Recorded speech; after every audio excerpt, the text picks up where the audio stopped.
E se tudo o que te ensinaram sobre o Apocalipse fosse apenas metade da verdade? Sou Carl Jung, psiquiatra analítico e investigador da psique, e durante mais de 50 anos percorri mais de 100 pascalizes em busca de respostas que a história oficial não quer nos dar. Escrevi 60 livros, investiguei cada recanto do mistério humano, desde os OVNIs até os manuscritos perdidos. E acreditem, literalmente vi coisas que desafiam a sanidade de qualquer homem. Mas nada, absolutamente nada, me preparou para o que descobri sobre as palavras finais de Jesus, sobre aquele aviso que todos conhecem, mas que ninguém compreendeu por completo. Advirto-te desde já, o que vou revelar-te, nas próximas páginas mudará por completo a tua compreensão do livro do Apocalipse. E a última revelação, pois a última revelação é tão extraordinária que poucos têm a coragem de enfrentá-la. Permite-me contar-te algo que aconteceu no ano de 2003 nas montanhas de Patmos, Grécia. Eu estava ali investigando a caverna onde João escreveu o Apocalipse, sabes? É aquela caverna estreita, úmida, onde o apóstolo idoso teve aquelas visões terríveis que têm atormentado a humanidade há 2000 anos. Era outubro, fazia frio, um frio penetrante que entrava pelos ossos. Eu estava sozinho, completamente sozinho, com o meu gravador e as minhas notas. O guardião do lugar, um monge ortodoxo de barba branca chamado Padre Nikos, permitira-me ficar depois do horário de visitas. Há algo que deves sentir aqui, disse-me no seu inglês quebrado, algo que as palavras não podem explicar, e tinha razão. Sentei-me exatamente onde a tradição diz que João se sentava quando as visões chegavam. Fechei os olhos e deixem-me revelar-vos algo. Nesse momento não sei como explicar, senti uma presença, uma urgência, como se o próprio tempo se comprimisse e eu pudesse tocar aqueles dias do ano 95 depois de Cristo. Abri a minha Bíblia em Apocalipse 13 e li aquelas palavras que eu já lera 1000 vezes antes. E fazia que a todos, pequenos e grandes, ricos e pobres, livres e escravos, lhes fosse posta uma marca na mão direita ou na testa, e que ninguém pudesse comprar nem vender senão aquele que tivesse a marca. Mas, o que significa realmente rejeitar essa marca? O que acontece exatamente a quem diz não? Durante anos pensei que sabia. Achei que era simples. Perseguição, morte, martírio, fim da história. Mas há algo mais, algo muitíssimo mais complexo e extraordinário que ninguém te contou. Tenho informação de fontes que trabalharam no Vaticano, documentos que nunca foram publicados, testemunhos de teólogos que dedicaram a vida a decifrar cada palavra do texto grego original. E o que descobri é que João não estava descrevendo apenas um evento futuro, estava a revelar um padrão que tem se repetido ao longo de toda a história humana, um padrão que está a acontecer agora mesmo enquanto lês estas palavras. Em 2011 viajei a Israel para entrevistar o rabino Isaac Kaduri. Bem, não a ele diretamente porque falecera em 2006, mas sim aos seus discípulos mais próximos. Kaduri foi um dos rabinos mais respeitados do século XX, um homem que supostamente conheceu o Messias numa visão e deixou seu nome escrito numa nota que só deveria ser aberta 1 ano após a sua morte. Quando essa nota foi aberta, o nome escrito era Jeoshua, Jesus. A comunidade judaica ortodoxa entrou em choque, literalmente em choque. Mas o que os seus discípulos me revelaram foi ainda mais impactante.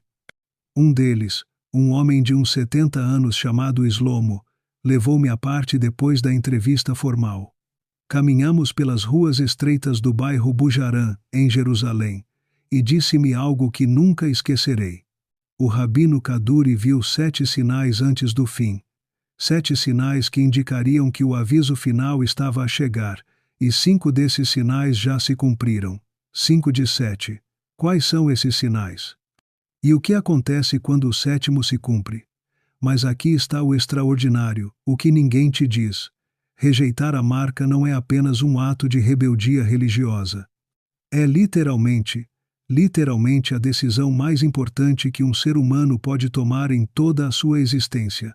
E as consequências não são as que te ensinaram na escola dominical. Permite-me ser completamente honesto contigo. Durante 40 anos escrevi sobre mistérios, sobre OVNIs, sobre Jesus e a sua mensagem oculta em Cavalo de Troia. Investiguei fenômenos paranormais. Viajei a lugares onde outros não se atreviam a ir. Mas quando comecei a investigar seriamente o que acontece com aqueles que rejeitam a marca, encontrei um silêncio ensurdecedor. As igrejas não falam disto. Os teólogos evitam. Os estudiosos do Apocalipse ficam à superfície. Por quê? Porque este tema está envolto em tanto segredo.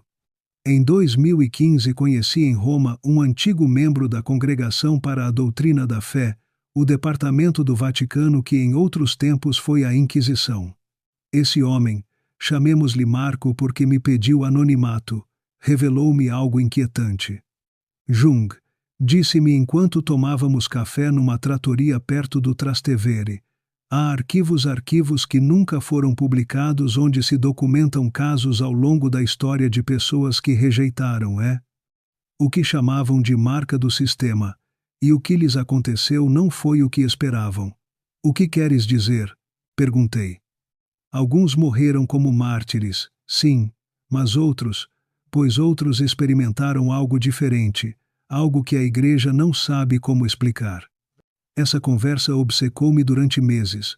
O que experimentaram? O que viram? E por que a igreja o mantém em segredo? E aqui vem a primeira revelação, a primeira de 7 que vou partilhar contigo. Quando João escreveu sobre a marca da besta, não estava a usar linguagem simbólica. Estava a descrever, com as palavras limitadas da sua época, um sistema de controlo tão sofisticado que só agora, no século XXI, podemos começar a entender-lo. Um sistema que não controla apenas a tua economia, mas a tua identidade, a tua liberdade, a tua própria alma. Mas há algo mais, algo que descobri em 2018 e que me deixou sem dormir durante semanas. Algo sobre os que rejeitam a marca que ninguém, absolutamente ninguém, te contou. E é isso que vou revelar-te nas próximas páginas. Estás preparado para conhecer a verdade completa? Porque, uma vez que a conheças, nunca mais poderás ver o mundo da mesma maneira. Deixa-me revelar-te algo que aconteceu em setembro de 2007, numa pequena aldeia dos Alpes suíços chamada Engelberg. Eu estava ali para investigar uns manuscritos medievais que supostamente continham profecias sobre o fim dos tempos. O custodiante desses documentos era um monge beneditino de 84 anos, o irmão Friedrich, um homem que dedicara 60 anos da vida a estudar o Apocalipse nos seus idiomas originais, grego, hebraico e aramaico. Lembro-me perfeitamente desse dia. Era uma tarde cinzenta, chovia mansamente, e o mosteiro cheirava a incenso antigo e madeira úmida. O irmão Friedrich recebeu-me na sua cela um quarto espartano com uma cama estreita, uma secretária cheia de manuscritos e uma janela voltada para as montanhas nevadas. Os seus olhos azuis tinham aquela clareza que só possuem os que viram para além do véu do ordinário. E Jung disse-me num espanhol surpreendentemente perfeito: o Senhor tem viajado por todo o mundo à procura de respostas. Mas a pergunta mais importante nunca lhe responderam, pois não? Que pergunta? Perguntei. O que acontece exatamente, minuto a minuto, a quem rejeita a marca? Tinha razão. Em todos os meus anos de investigação, ninguém me dera uma resposta detalhada, precisa, sobre este tema. Só generalidades, pois apenas abstrações teológicas. O irmão Friedrich abriu um dos seus manuscritos, um documento do século XI escrito em latim medieval. Este texto, explicou-me, foi escrito por um monge chamado Joaquim de Fiore, que teve visões extraordinariamente detalhadas sobre o fim dos tempos. O que ele viu não era agradável, mas era necessário registrá-lo. Permite-me contar-te o que esse manuscrito revelava, porque aqui está a segunda revelação. No momento exato em que rejeitas a marca, a tua vida tal como a conheces termina instantaneamente. Não é uma metáfora, é literal. João escreveu em Apocalipse 13: ninguém pode comprar nem vender sem a marca. Mas o que significa isto em termos práticos, reais, tangíveis? Significa literalmente, que ficas fora do sistema econômico global. Não podes comprar comida, não podes pagar renda, não podes aceder a serviços médicos, não podes usar transporte público, não podes trabalhar. És, para todos os efeitos práticos, um fantasma na tua própria sociedade. E aqui está o insidioso, o verdadeiramente diabólico do sistema. Ele não te mata rapidamente, pressiona-te, aperta-te lentamente, até que te quebres. Mas Friedrich disse-lhe naquele dia em Engelberg: como pode o Apocalipse ser tão específico se foi escrito há 2000 anos? Como poderia João saber sobre sistemas econômicos digitais, sobre controle tecnológico? O monge sorriu, um sorriso triste, porque João não estava a ver o futuro com os olhos humanos, estava a ver com os olhos do Espírito, e o Espírito transcende o tempo.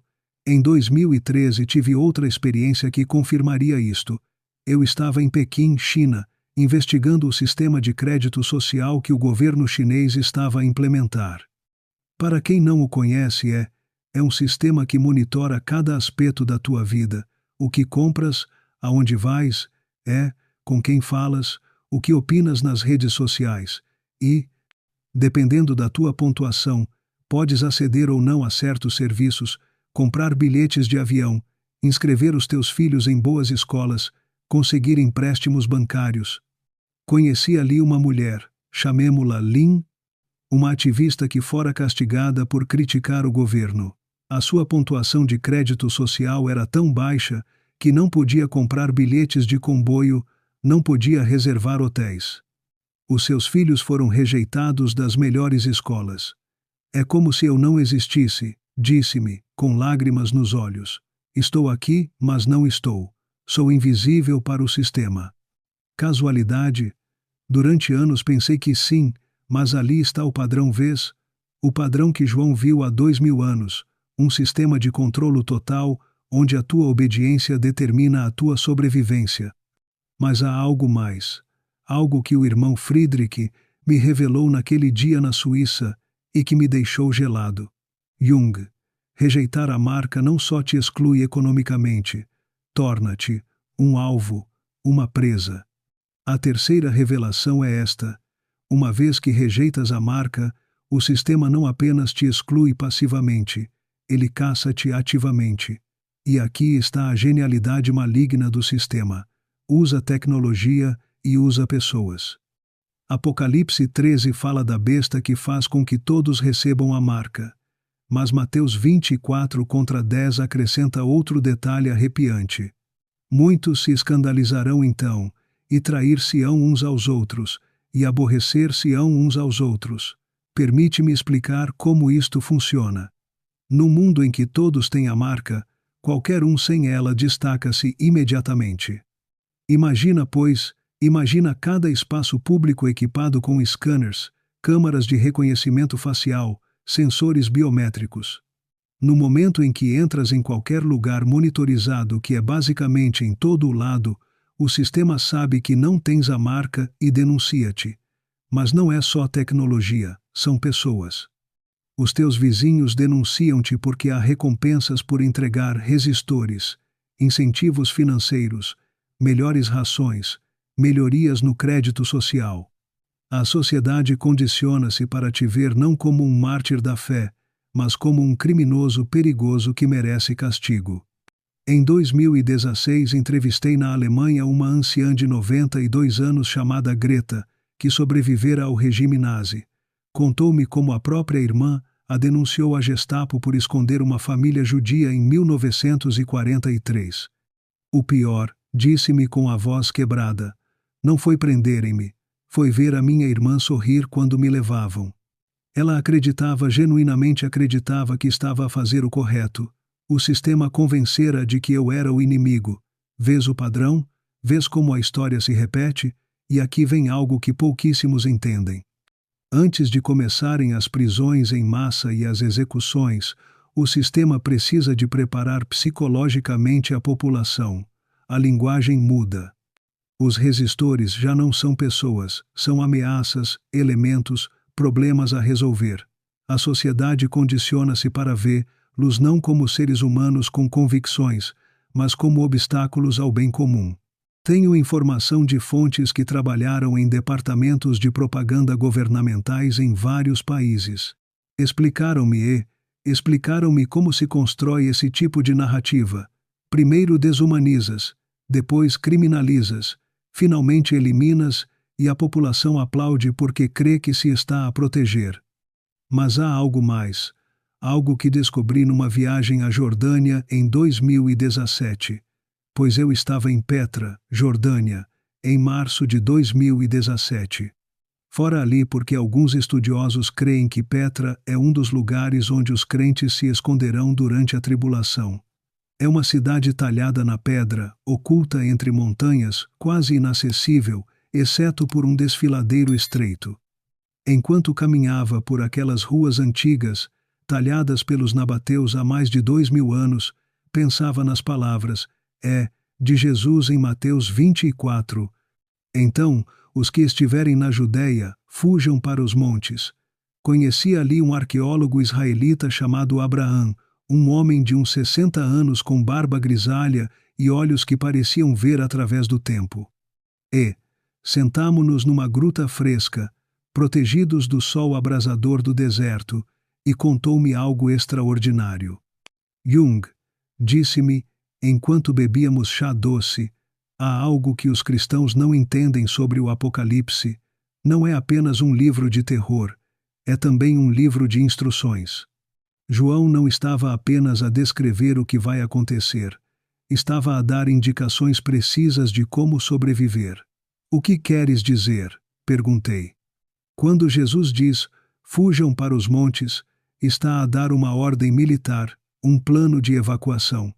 E há lugares específicos, lugares específicos que foram preparados.